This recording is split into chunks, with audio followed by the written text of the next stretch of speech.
Hey guys, it's Mel here. Welcome back to my channel. I'm starting this new series where I take you along on my solo dates and I tell you a little bit about myself. If you're new here, hi, my name is Mel and I've been doing YouTube for almost 3 years now, and I've been sharing a lot about my daily life, my travels, and anything I love really. There's around 1,000 of you following my life journey, which compared to a lot of big YouTubers might not seem like a lot, but if you think about it, if you're in a room full of 1,000 people, that's actually quite a lot, especially for a very shy and introverted person like I am. I realized that I've never really shared anything about myself, and we're gonna change that today, hopefully. I truly want to connect with people in an authentic kind of way. So I would also love to get to know you as well. So please tell me a little bit about yourself as well in the comments down below and we can chat together. And also feel free to ask me some questions if you have some, and I'll try to answer them in my next videos. Today we're in West Kowloon, one of my favorite spots in Hong Kong, and we're gonna sit down and chit chat together. We made it for the sunset. It's so pretty, right? Let's go. I'm actually really shy to do this, but I'm like, just get out of my comfort zone. I'm leaving in a week and I should just make the most out of it. I'm gonna use this spot for my first question, but first I brought a bubble tea. I bought it like 30 minutes ago, but it's still good, I think. This 10 rands tea, Tinyan, is the best bubble tea ever. I'm also sick, sorry about that.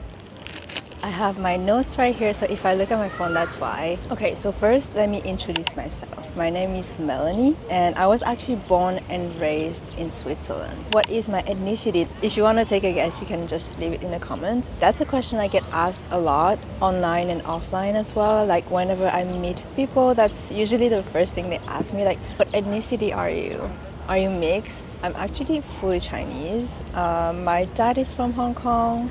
My mom is Chinese, but she was born in Vietnam. So I might have some Vietnamese blood in me, but she's also like from Chinese descent, if that makes sense. So I am fully Chinese, kind of. Another thing that comes with that is, where do I live? Where have I lived? I've actually shared quite a lot of content in different countries so far, and I understand that might have been confusing as to where I live, but I actually have lived in Switzerland most of my life. I studied there, and compared to other countries, I think it's not a common thing to move and go to school in a different country or even a city. You usually just stay like where you grew up, unless there are like a specific school that you want to go to or very specific career you want to pursue. But otherwise, it's not so common to like just move for studies. However, people do exchanges, which is what I did in 2020. I went to Porto in Portugal. It was actually COVID. It's not the full-on experience I was expecting from it. This exchange was actually something I've been waiting for so long. Like, school wasn't really a problem for me, but I didn't enjoy it that much, if that makes sense. I do like learning. I'm so complicated. I do love learning. I did enjoy school, but I don't like the academic environment, if that makes sense. Like being marked and having to study for something. I didn't really enjoy that, even though I love learning. If anyone can relate, then that's great. But yeah, honestly, like this exchange was something I was looking forward to like since primary school, and that's something you do in uni.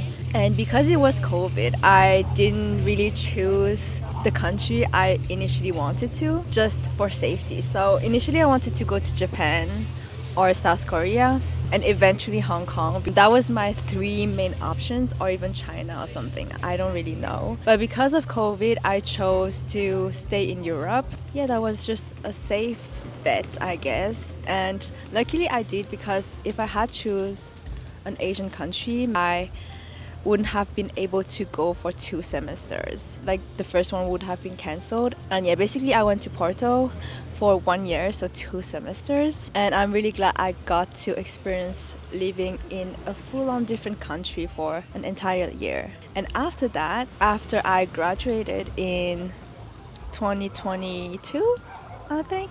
I moved to Hong Kong for a year and a half. Hong Kong, I actually consider home as well because I used to come back almost every year. But actually living here for long term was quite life changing, honestly. Now, what languages do I speak?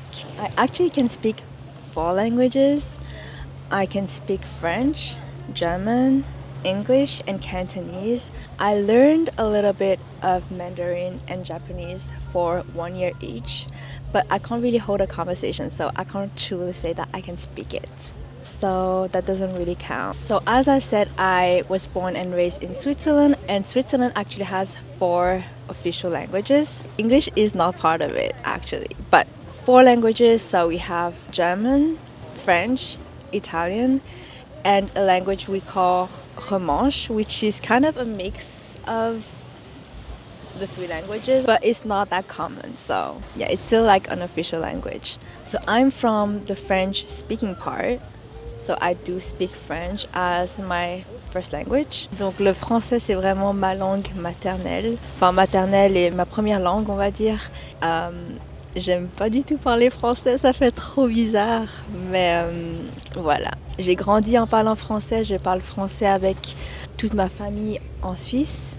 Je parle français avec ma mère aussi. Et avec tous mes amis, du coup, en Suisse. And then I learned German at school for almost 14 years, I would say, which is quite a lot. But honestly, I've lost most of my vocabulary. So unless I study it again, I can't really hold a full-on conversation. Can probably write it using Google Translate, which honestly anyone can do, even if they haven't learned 14 years. But ich kann ein bisschen Deutsch sprechen, aber ja, nur ein bisschen. And then obviously I can speak English. I mostly speak English in my videos. I learned it at school, and we actually do learn English after German. I learned it a lot through YouTube as well and watching TV shows. I don't know, I've always thought English was pretty easy. A lot of people said my English was pretty good, and I actually enjoy English a lot more, even more than French. Sometimes I just feel more comfortable speaking in English. I don't really know why. I just feel like French is such a complicated language, and to express certain easy things, you just have to use such elevated language, and it's just not right. And then obviously my family is from Hong Kong, so I also can speak Cantonese, which is kind of my mother and father tongue. I don't know if father tongue is used that much, or I don't know if like mother tongue is because you speak it with your mother, or is it just like the first language you learn at home. I don't really know, but I do speak it with both my parents actually, mostly with my dad, but my mom can speak Cantonese as well. She grew up speaking it, so we do speak it at home. To my mom, I usually answer in French, but she sometimes talks to me in Cantonese, and then I would talk to my dad in Cantonese as well. I'd say that my Cantonese is pretty fluent in like basic daily use, but there's definitely a lot of ups and downs in terms of my Cantonese quality. It's actually pretty bad. That's definitely a language you have to practice in order not to forget it. So especially when there was COVID, like there was 4 years where I didn't speak it at all, and it got so bad. And then coming back for another 1 year and a half, it improved quite a lot. Especially because I have worked here for a few months, and I did speak Cantonese with my colleague. I do speak it with my whole family here, and I've also met some friends that I can speak Cantonese with, which is really great. It improved, and then I went back to Switzerland for 11 months, and within that 11 month, it got bad again. But then I came back, and within a few weeks, it got better again. So that's really something you have to practice. But yeah, I can speak French, English, German, and Cantonese. The sunset is so pretty right now. Let me show you. It's like almost gone. Look. I don't think you can see it on camera though. Wait, let me show it to you. Look. It's so pretty.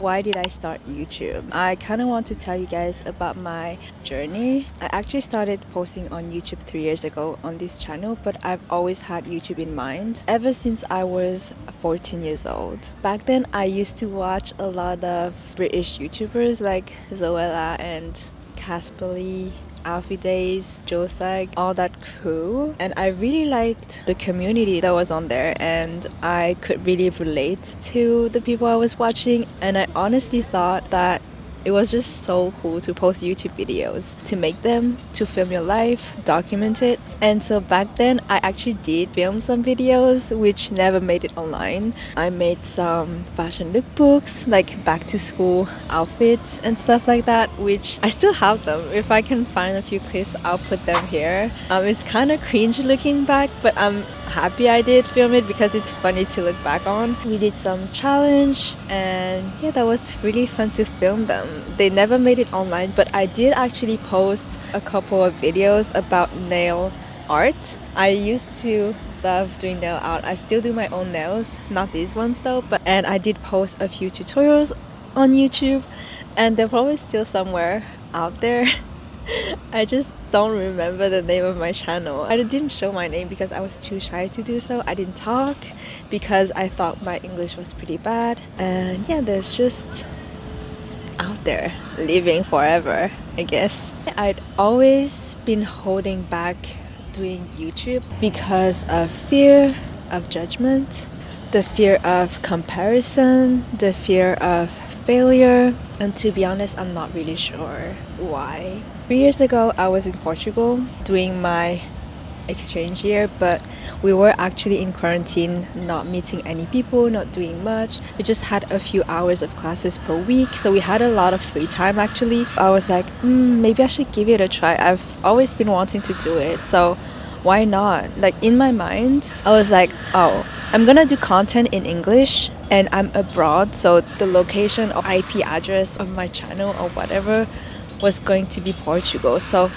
what are the odds that people I know from back home in Switzerland could find out that I'm posting on YouTube? Like, what are the odds?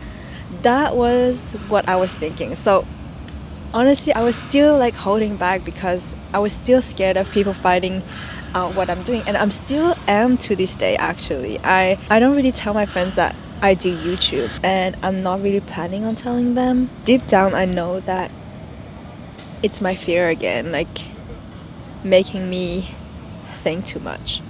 But anyway, here I am 3 years later making videos in a public park with people around, sometimes looking, sometimes not.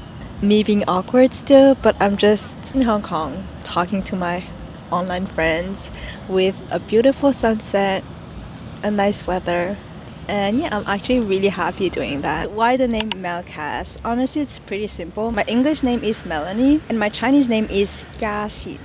So kind of shortened it Mel Kas, and I thought it was like simple enough for me to use as a YouTube handle, so that's what it is. What do I share on this YouTube channel? Honestly, I'm still experimenting quite a lot with the content I've been putting out. Overall, I just want to share bits and pieces of my life, whether that's the ups and the downs, what I love, my travel, and anything I feel like sharing really. To me, it's kind of a place where I can connect with people who can relate with my life experiences to my background in any way, whether that's through my passions and hobbies, my struggles. It's also a way for me to be creative while documenting my life as my digital diaries. And yeah, I think that is it for today's video. I hope that in this series I get to open up a little bit more about myself and we can get to know each other a little bit more as well. If you have any subject you want me to talk about, or if you have any questions, just feel free to leave them down in the comments and I'll try to answer them in another video. If you could support me by subscribing and liking this video, that would mean the world to me. Thank you guys so much for watching, and I'll see you in my next one. Bye guys!